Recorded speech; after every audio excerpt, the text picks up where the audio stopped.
America's top diplomat in South Asia just stopped short of calling China a loan shark.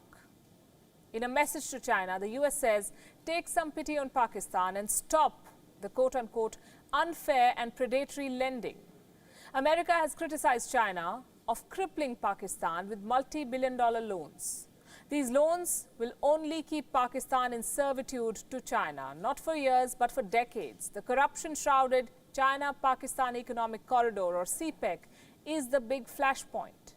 Alice Wells, America's point person in the region, gave her last press conference in what could be termed a public debriefing of her time in South and Central Asia.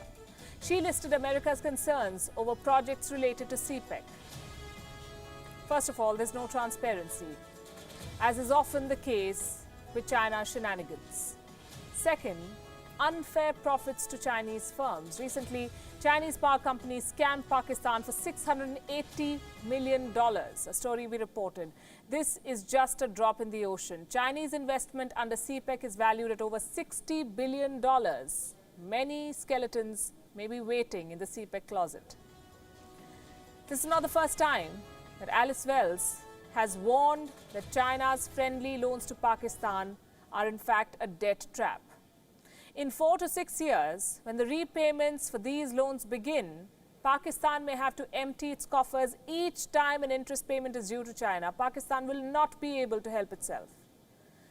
So Alice Wells said, China must either waive debt or renegotiate the loans and create a fair and transparent deal for Pakistani people.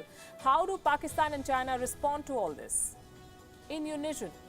It seems they wrote the response together over a con call. Or more likely, China dictated, Pakistan noted. Here's what both the countries say. It is an all-weather friendship. The timing is just right. The two countries are celebrating the anniversary of the 69 years of friendship. First, let's give you the Pakistan standpoint. Pakistan says Alice Wells' comments on their debt obligations are contrary to facts. Pakistan claims total public debt relating to CPEC projects is less than even 10% of the total debt.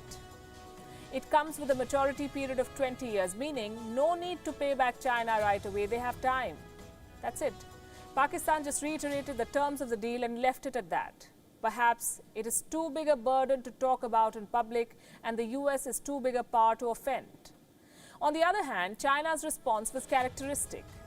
It called Alice Wells irresponsible. Her speech totally baseless and just a repetition of a same old tune. Then follows the mention of the all-weather relationship with Pakistan. In its defense, China says it will never force Pakistan to pay back the debt, and China's loans have no strings attached. Recently, the G20 members adopted a debt service suspension initiative for the poorest countries. China says it has supported Pakistan to be included. It is ready to provide relief. And then China lists its contribution in helping Pakistan. It says that CPEC has brought $25 billion in direct investment. It has created more than 75,000 jobs in Pakistan. The chest thumping continues. China has been the major source of FDI for Pakistan in the last 5 years. It indirectly accused America of not doing enough to help Pakistan.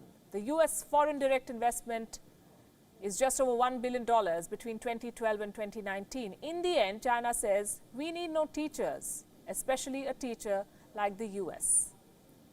So here's the list. Locusts, the COVID-19 pandemic, poverty, terrorism. The economic cost for Pakistan is going to be huge. Recovery will require more than the help that China has to offer.